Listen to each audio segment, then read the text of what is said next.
Hello everyone and welcome to a new video program by Julia Erresa.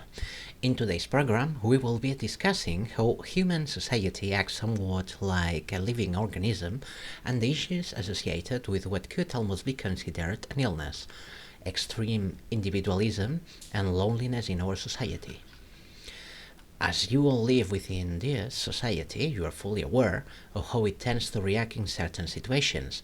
If you stop to think about it, even from the smallest human communities that come together, they start to behave like a living being. Someone provides for the cells, which reproduce and form tissues. Then there are pathways that reach new tissues, like roads. When a threat appears, the white blood cells act, which could be the state security forces, the police, or even the neighbors. In other words, there is a response. The interesting part is that if you think about it, human society seems to be held together by a threat, as the smallest disruption can trigger chaos. This is evident in issues related to climate change and the evolving society itself. Sometimes the action of certain people may resemble a sort of cancer in society when change or mutations arise. And for lack of a better term, society as a body must adapt, even though it seems resistant to it.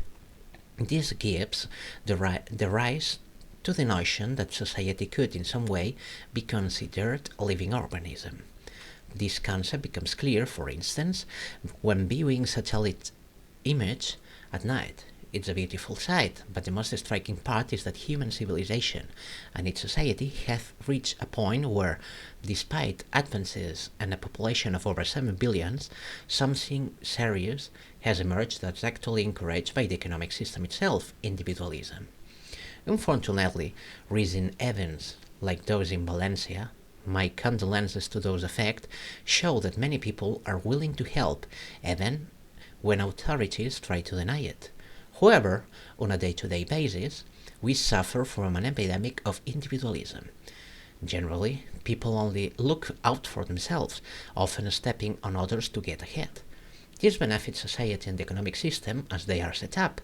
For instance, if people cared more for each other, we wouldn't have this existential void that the systems encourage us to fill through consumerism. If people came together more or shared more common ground, initiatives would flourish much more easily.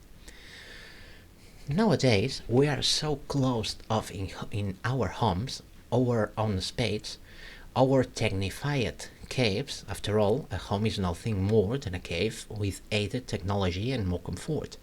Over time, society has evolved to the point where, unlike before, when people gathered in family clans seeking companionship and a sense of belonging, we now have groups and even cults of various kinds.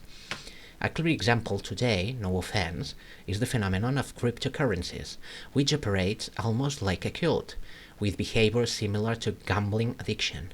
However, this is encouraged by the social control system, the elites, and even the state, not just for economic gain, but also to maintain alienation between individuals in society, our fellow humans. Frankly, I see a very grim future in this. Additionally, in the West, we have diseases under much greater control, and our worries are increasingly existential. The fear of survival isn't as pressing. While some parts of society struggle to make ends meet, the fear of not knowing where the next meal will come from or of nighttime dangers is much less common. It's almost fortunate that I didn't pursue genetics.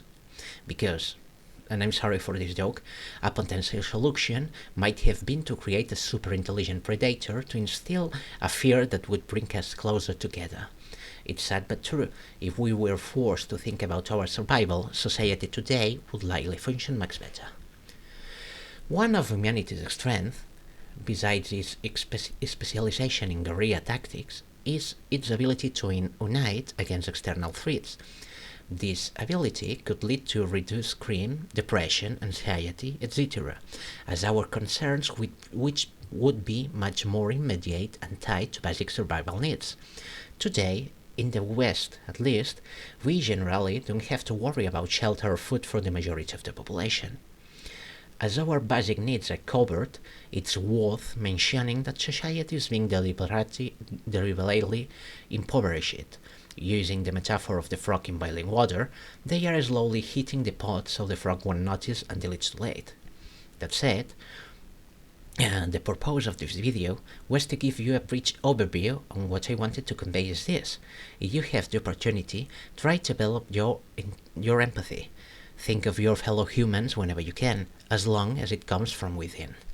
It's a small grain of sand needed to create a domino effect so that everyone starts helping one another. Yes, we know that the hell is full of ungrateful people, but even so, most people just want a peaceful life and a reason to smile. Not even happiness, just a reason to smile. I hope these comments made with all my affection don't bother you and are useful. That said, as always, I hope to see your comments and hear your thoughts. And finally, I wish you all a happy day, a happy week, and thank you for listening. Until the next time.